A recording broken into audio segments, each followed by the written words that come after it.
Hello everyone, this is Gaurav from AICS and आज हम देखने वाले हैं कुछ date functions like today, work day net work day dot I N T L, E date and E O month means end of month. तो functions को एक एक करके देखते हैं।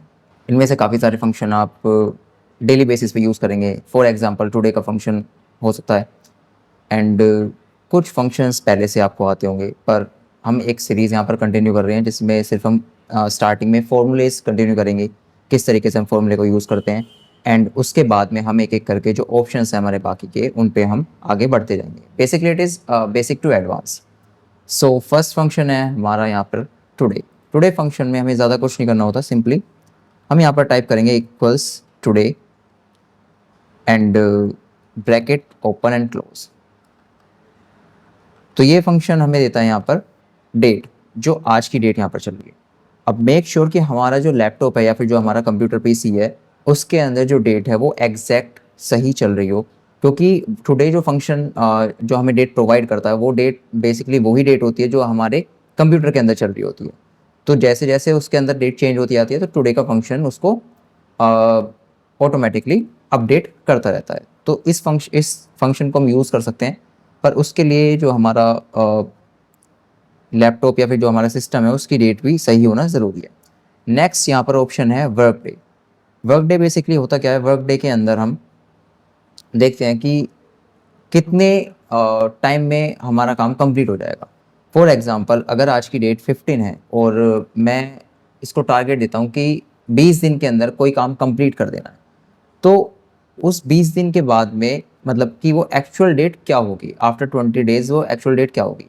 अब वैसे तो हम उसमें +20 करके भी कर सकते हैं, लेकिन +20 करेंगे तो संडे और सैटरडे जो कि वीक डे ऑफ होता है उनको वो ओमिट नहीं करेगा। लेकिन अगर हम वर्क डे का यूज़ करेंगे तो यहाँ पे बाय डिफ़ॉल्ट वो संडे और सैटरडे की डेट को यहाँ पर इंक्लूड नहीं करेगा। तो उन डेज़ को हम ओमिट करके तब डेट को देखेंगे कि किस डेट को हमारा वर्क कंप्लीट हो चुका है। ओके, तो देखते हैं equals work day.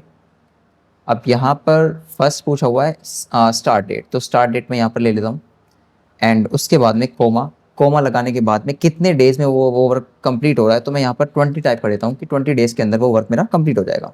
Bracket close and enter. तो यहाँ पर मुझे वो डेट मिल चुकी है, मैं इसको भी एक्चुअली चेंज ही कर लेता हूँ। यहाँ पर मैं टुडे का फंक्शन या फिर मैं आज की डेट यहाँ पर डाल लेता हूँ, तो वो हो जाएगा मेरा वर्क कंप्लीट 11th ऑफ 7 को। ओके, अब यहाँ पर अगर मैं Sunday and Monday, okay I will go with 17। ठीक है, संडे और सैटरडे को ओमिट करने के बाद में मैं ऐसा मान लेता हूँ कि बीच में कोई गवर्नमेंट हॉलीडे वगैरह भी यहाँ पर इंक्लूड है वो, तो उसको भी मुझे ऑफ करना है यहाँ पे। तो क्या कर सकते हैं, हम वर्क डे का ही फंक्शन यहाँ पर यूज़ करेंगे एंड सेम रहेगा start date comma days 20 days में वर्क कंप्लीट हो जाएगा। प्लस संडे और सैटरडे की तो छुट्टी है ही, प्लस ये जो यहाँ पर हॉलीडे की एक डेट दी हुई है 17, इसको भी मैं यहाँ पर ऑफ रखना चाहता हूँ एंड एंटर। तो ये वर्क मेरा कंप्लीट होगा अब कब, 14 को। तो यहाँ पर हम देख सकते हैं कि बीच में कहीं ना कहीं यहाँ पर संडे या सैटरडे ज़्यादा आए हैं, इस वजह से ये 14 हो चुका है। ओके, नेक्स्ट है यहाँ पे वर्क डे INTL। इसके अंदर क्या होता है, इसके अंदर मुझे एक फंक्शन मिलता है, एक पैरामीटर मिलता है जिसमें बेसिकली मैं अपनी तरफ से ही एक ऑफ रख सकता हूँ। जैसे कि वर्क डे में बाय डिफ़ॉल्ट संडे और सैटरडे को वो ऑफ कर देता है, तो संडे सैटरडे को इंक्लूड नहीं करता, उसको ओमिट कर देता है। लेकिन वर्क डे डॉट INTL में मैं अपनी तरफ से रख सकता हूँ। जैसे कि मैं ऐसा मान सकता हूँ कि ट्यूसडे को मेरी छुट्टी है या फिर मंडे को छुट्टी है, तो मैं अपनी तरफ से यहाँ पर रख सकता हूँ equals work day dot INTL। Start date मैं वही डेट ले रहा हूँ, कोमा कितने दिनों में वर्क होगा, वो वर्क होगा 20 में। ओके, कोमा फिर यहाँ पर वो पूछा है वीकेंड, कि वीकेंड किन का है, कौन से डेज का मैं रखना चाहता हूँ। जैसे कि सैटरडे और संडे का है, संडे या मंडे का है, या मंडे ट्यूसडे का है। फिलहाल मैं यहाँ पर रखता हूँ ट्यूसडे का, तो यहाँ पर 13 में टाइप कर लेता हूँ बिकॉज 13 पे आ रहा है, कोमा। इसके अलावा अगर कोई गवर्नमेंट हॉलीडे है तो उसको भी हम इंक्लूड कर लेते हैं। फॉर एग्जाम्पल ये 17 वाला मैं यहाँ पर इंक्लूड कर लेता हूँ, ब्रैकेट क्लोज एंड एंटर।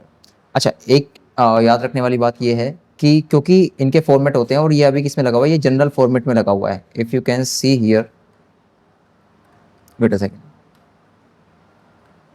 ये जनरल फॉर्मेट में यहाँ पर लगा हुआ है, पर मैं यहाँ पर क्या करूँगा, इसको चेंज कर लूँगा यहाँ से जर्नल फॉर्मेट से इसको शो डेट पर मैं चेंज कर लेता हूँ। तो ये मेरा 9/7 को वर्क मेरा कंप्लीट हो जाएगा अगर मैं हॉलीडे रखता हूँ ट्यूसडे का। ओके, नेक्स्ट है net work day. Net work day हमें बताता है कि कितने दिन में हमारा वर्क कंप्लीट हो चुका है। फॉर एग्जांपल मैं यहाँ पर इस डेट को चेंज कर लेता हूँ।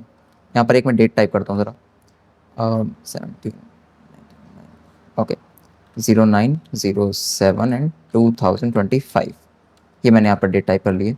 अब ये हमें यहाँ पर डेज बताएगा, equals net work days start date. तो ये जो मेरा वर्क था ये स्टार्ट हुआ था 15 को, ऐसा मैं मानता हूँ, कोमा, और एंड डेट ये एंड हुआ है कब, 9 को। Okay, bracket close and enter. तो इसको कंप्लीट होने में, वर्क को कंप्लीट होने में 18 डेज लगे हैं। अब सेम उसकी तरह, ये वर्क डे की तरह, नेट वर्क डे में वो बाय डिफ़ॉल्ट ओमिट कर रहा है सैटरडे और संडे को। ओके, एंड अगर कोई एक्स्ट्रा हॉलीडे या गवर्नमेंट हॉलीडे भी था बीच में तो उसको भी हम इंक्लूड करके देख लेते हैं एक बार। Net work day start date, comma, end date, end comma, बीच में मैं मान लेता हूँ कि हॉलीडे था, इसको, इस डेट को हॉलीडे था यहाँ पे 17 को ही, एंड एंटर। तो 17 डेज लगे हैं क्योंकि एक डे वहाँ पर हॉलीडे का हो गया था। ओके, देन है net work day dot I N T L. अब ये भी work day dot I N T L क्या ही एक तरीके से ऑपोजिट है। इसमें क्या है कि मैं अपनी तरफ से कोई भी वीकेंड दे सकता हूँ। स्टार्ट डेट और इस डेट को ख़त्म हो चुका है वर्क, कोमा, वीकेंड मेरे पास में कौन सा होना चाहिए वो मैं यहाँ पे देख लेता हूँ। बाय डिफ़ॉल्ट तो संडे और सैटरडे को लेता है, फिलहाल मैं यहाँ पर सिर्फ संडे को रखना चाहता हूँ। तो इसका नंबर यहाँ पर आ रहा है 11। मैं यहाँ पर 11 टाइप करता हूँ, ब्रैकेट क्लोज एंड एंटर। तो 21 डेज यहाँ पर हुए हैं। एंड वीकेंड के अलावा अगर कोई हॉलीडे और भी था तो हम उसको भी यहाँ पर देख सकते हैं। Network days dot I N T L, start date, comma, end date, comma, मैं चाहता हूँ कि संडे को छुट्टी हो तो 11 मैंने यहाँ पर टाइप कर दिया। बीच में अगर कोई और हॉलीडे है, जैसे कि यहाँ पर मैं इसको मान लेता हूँ यहाँ पर हॉलीडे, तो इसको मैं यहाँ पर ओमिट कर सकता हूँ। एंड 20 डेज यहाँ पर हुए हैं। और नेक्स्ट है यहाँ पर ई डेट। ई डेट फंक्शन काफ़ी काम का है, अलग अलग जगह पे यूज़ हो सकता है। जहाँ पे मुझे मंथ्स को आगे बढ़ाना हो और जो डेट है वो सेम रखनी हो।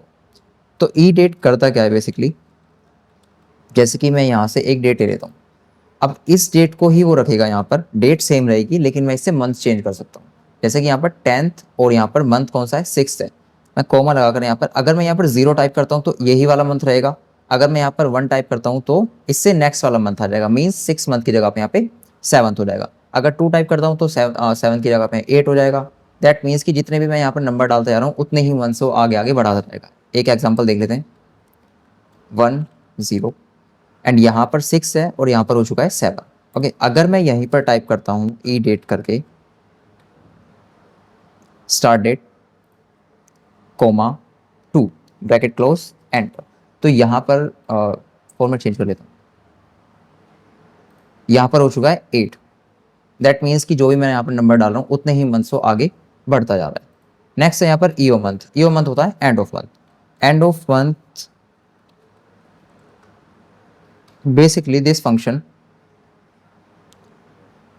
Provides us the last date of the month. तो अगर मैं यहाँ पे ईओ मंथ लिख के ये डेट ले लेता हूँ, यहाँ पर डेट कोई भी हो सकती है स्टार्टिंग से या फिर मिडिल कोई डेट हो सकती है, कोमा, एंड मैं यहाँ पर लिखता हूँ 0, तो उससे होगा क्या कि इसी मंथ के 6 मंथ के लास्ट की डेट मेरे पास में आ जाएगी। यहाँ पर अगेन फॉर्मेट चेंज, तो 6 मंथ्स की लास्ट की डेट है 30। अगर मैं यहाँ पर इसको फैब करके देख लेता हूँ एक बार, अगर मैं इसको फैब कर देता हूँ तो लास्ट डेट आ चुकी है 28। इस तरीके से यहाँ पर वर्क करेगा।